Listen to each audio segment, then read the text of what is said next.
જય શ્રી કૃષ્ણ. સર્વ વૈષ્ણવોને મારા ભગવત સ્મરણ. શ્રી વલ્લભાધીશ કી જય. પુષ્ટિ સત્સંગ ચેનલમાં આપ સર્વ વૈષ્ણવજનોનું હાર્દિક સ્વાગત છે. વૈષ્ણવો, આજે આપણે સત્સંગમાં શ્રી મહાપ્રભુજી રચિત 16 ગ્રંથમાંનો ત્રીજો ગ્રંથ સિદ્ધાંત મુક્તાવલીનો પહેલો શ્લોક છે એ સમજવાના છીએ.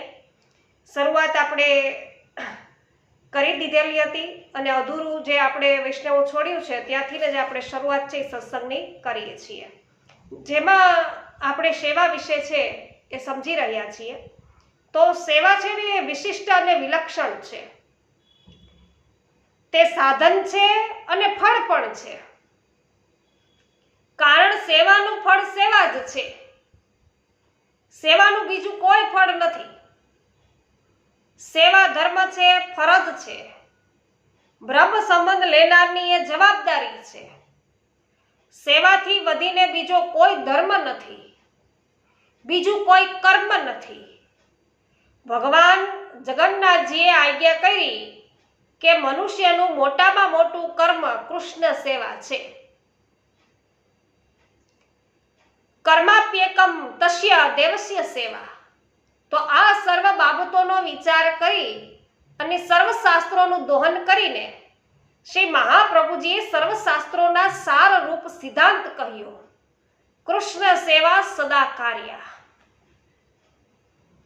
શ્રી મહાપ્રભુજી ભક્તિવર્ધિનીમાં સેવા ભક્તિને વૃક્ષનું રૂપક આપે છે.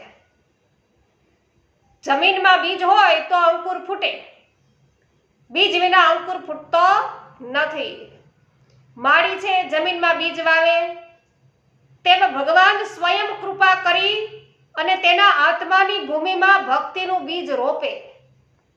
બ્રહ્મ સંબંધ થાય ને ત્યારે એ વખતે તો તેના જીવનમાં ભક્તિનું વૃક્ષ છે એ પાંગરે.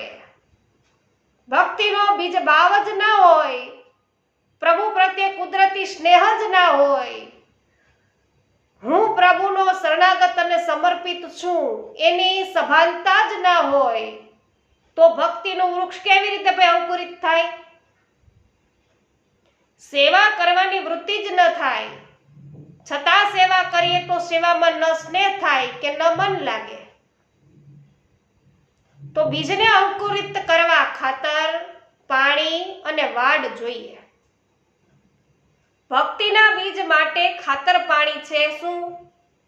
તો કે ભગવદ કથાઓનું શ્રવણ અને કીર્તન.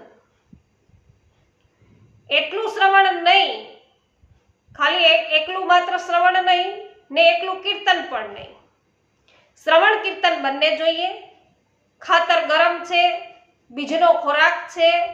એકલું ખાતર છે એ બીજને બાળી દે, એટલે ખાતરની સાથે પાણી આપવાથી ને બીજ છે એ ખાતરને પચાવે અને પછી એ પાંગરે. તેમ કથા શ્રવણ ભક્તિમાં ખાતર જેવું છે. તે ભક્તિને પોષણ આપે છે. મનમાં રહેલા ભક્તિના સુસુપ્ત ભાવોને એ જાગૃત કરે છે. કથા શ્રવણ કર્યા પછી મનમાં પ્રભુને રમતા રાખવા સાંભળેલી કથાનું કીર્તન છે એ પણ જરૂરી છે. કીર્તન એ રસરૂપ છે. તે કથાના શ્રવણને દઢ કરે છે. કથાના શ્રવણ કીર્તનથી ભગવાનના સ્વરૂપ, લીલા અને ગુણોનું જ્ઞાન થાય છે. આ મહાત્મ્ય જ્ઞાન ભક્તિ રૂપી બીજને અંકુરિત કરવામાં ખાતર અને પાણીની ગરજ સારે છે.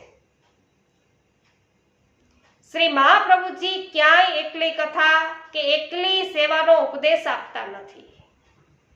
સેવા અને કથા હાથમાં હાથ મિલાવી ચાલે તો જ ભક્તિ રૂપી વૃક્ષ છે એ પાંગરે. એકલી સેવા કે એકલી કથાથી નહીં. તો બીજને માત્ર ખાતર પાણી પૂરતા નથી, એના રક્ષણ માટે વાડની પણ જરૂર હોય છે. તો ભક્તિની વાડ છે ત્યાગ, વૈરાગ્યની. કારણ કે ભક્તિ ચિત્તની અલૌકિક વૃત્તિ છે. ચિત્તમાં બે વિરોધી વૃત્તિઓ એક સાથે પછી રહી ના શકે. એક સાથે કાર્ય કરી શકતી નથી. વિરોધી બે વૃત્તિઓ હોય એકી સાથે તો બંને પરસ્પરની વિરોધી છે. જ્યાં જગત માટેનો મોહ ના હોય ત્યાં ભક્તિ છે. જગત માટે છે તમને મોહ ના હોય તો છે એ આપણાથી ભક્તિ થઈ શકે. તો જ્યાં ભક્તિ હોય ત્યાં સંસાર આસક્તિ ના હોય એમ. તો બંનેને 12મો ચંદ્રમાં કહેવાય. તો આપણી સંસાર આસક્તિ, જગતના લોકો અને પદાર્થો માટેનો પ્રબળ મોહ ભક્તિનો નાશ કરે છે. આથી ભક્તિનું રક્ષણ કરવા જગતની વ્યક્તિઓ અને વસ્તુઓ પ્રત્યેનો મોહ છે એ નાશ કરવો પડે. મોહનો નાશ ત્યાગથી ને થાય. જેનું આકર્ષણ હોય તેને છોડી દેવું. આ છોડવાની ક્રિયા બહુ અઘરી છે ને, સહેલાઈથી છૂટતું નથી. તે ક્રિયા તન અને મન બંનેથી ને થવી જોઈએ. મનથી છોડી દે ને તનથી થતી હોય, ઘણા તનથી છોડી દે ને મનથી થતી રહેતી હોય, એવું બનતું હોય. તો શરીરથી, ઇન્દ્રિયોથી છોડીને તે ત્યાગ. ત્યાગ શારીરિક છે અને મનથી પણ એ છે ને આપણે છોડી દઈએ તેને વૈરાગ્ય કહેવાય. તો વૈરાગ્ય છે એ માનસિક છે. તન અને મન બંનેથી ને સંસારની આસક્તિ છૂટવી જરૂરી છે. તો જ ચિત્ત છે એ ભક્તિમાં તત્પર થાય અને ચિત્તમાં ભક્તિનું બીજ પાંગરે. માટે શ્રી મહાપ્રભુજી ત્યાગ વૈરાગ્યની મજબૂત વાડ છે એ રચવાની આજ્ઞા કરે છે. પુરાણોમાં શ્રી ભાગવતજીનું મહાત્મ્ય બતાવવામાં આવ્યું છે. એ બતાવતા આ જ વાત છે એ બીજી રીતે કહેલી છે. તો વૃંદાવનમાં શ્રી યમુનાજીના કિનારે ભક્તિ મહારાણી તેમના 2 પુત્ર જ્ઞાન અને વૈરાગ્ય સાથે બેઠા છે. ભક્તિ મહારાણી યુવાન છે અને વિચિત્રતા તો એ કે આ યુવાન માના 2 દીકરા છે ને એ જ્ઞાન અને વૈરાગ્ય 2 વૃદ્ધ થઈ ગયા છે. એ ગરડા થઈ ગયા, બેહોશ બન્યા છે. આથી ભક્તિ માતા દુખી છે. તો તાત્પર્ય એ કે ભક્તિ સુખદ અને પ્રસન્ન ત્યારે જ બને કે જ્યારે ભક્તિની સાથે ચિત્તમાં જ્ઞાન અને વૈરાગ્ય જાગે. તો વૈરાગ્યનો અર્થ સંન્યાસ નથી હો. હા, ગૃહસ્થાશ્રમમાં રહીને મોહથી અલિપ્ત રહેવું ઈ વૈરાગ્ય છે. તો ગૃહસ્થાશ્રમની ફરજો બજાવતા મન પ્રભુ સાથે જોડાયેલું રાખવું, ભગવદ ભાવથી સભર રાખવું તે વૈરાગ્ય છે. આ પ્રકારે ભક્તિ અંકુરિત થતા તે વૃક્ષ બને અને બ્રહ્મ સંબંધ લઈ દાસ ભાવથી ગુરુ આજ્ઞા પ્રમાણે સેવા કરતા કરતા લૌકિક મોહ ઘટતો જાય અને પ્રભુમાં સ્નેહ વધતો જાય. ભગવદ પ્રેમની આ અવસ્થા એટલે ભક્તિ રૂપીની વૃક્ષ છે ને એનું વસંત આવી એમ સમજો. તો ભક્તિ રૂપી વૃક્ષની વસંત નવ પલ્લવિત પર્ણો. તો પ્રભુમાં સાચો સ્નેહ થતા જ લૌકિક રાગ છે નાશ પામે. લાલ ગિરધર બિન સબ જૂઠો ધામ. ત્યારે દાસ ભાવમાંથી ને સેવક ભાવ વૈષ્ણવો પ્રગટે અને સેવક ભાવમાં પ્રભુના સુખના વિશેષ વિચારથી ને સેવા થાય. મન સેવામાં વધુ એકાગ્ર થાય અને એમ થતા પ્રભુમાં આસક્તિ જાગે.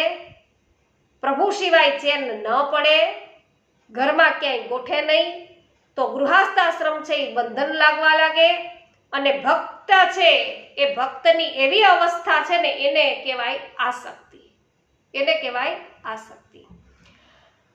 તો આસક્તિની અવસ્થા વિશે પણ વૈષ્ણવો આપણે હજુ જોવું જોશે. તો એ હવે પછીના આવતા સત્સંગની અંદર થોડુંક આપણે જોઈ લઈશું અને પછી આપણે શ્લોક 2 ની શરૂઆત છે એ કરી દઈશું. આજના સત્સંગની અંદર તમને કોઈ સારી માહિતી, સચોટ માહિતી પ્રાપ્ત થઈ હોય, સત્સંગમાં આનંદ આવ્યો હોય તો આ વિડીયોને લાઈક, કમેન્ટ અને શેર કરવાનું ભૂલતા નહીં, જેથી દરેક વૈષ્ણવોને આ સત્સંગનો લાભ મળી શકે. સાથે સાથે આપ બધાને વિનંતી કરું છું વૈષ્ણવો કે અવશ્ય તમે આ પુષ્ટિ સત્સંગ ચેનલને સબસ્ક્રાઇબ કરજો, જેથી તમને રોજે રોજ પુષ્ટિ માર્ગીય સત્સંગો સાંભળવા મળશે. એ ઉપરાંત આપણે રોજ રાત્રિના 9:30 વાગ્યે લાઈવ ભગવદ વાર્તા કરીએ છીએ, તેનો તમને લાભ પ્રાપ્ત થશે. બપોરના 2 વાગ્યે પણ લાઈવ સત્સંગ કરીએ છીએ, તો એ સત્સંગમાં પણ આપ જોડાઈ શકશો. એટલે અવશ્ય પુષ્ટિ સત્સંગ ચેનલને તમે સબસ્ક્રાઇબ કરવાનું ભૂલતા નહીં. સર્વને મારા જય શ્રી કૃષ્ણ. શ્રી વલ્લભાધીશ કી જય.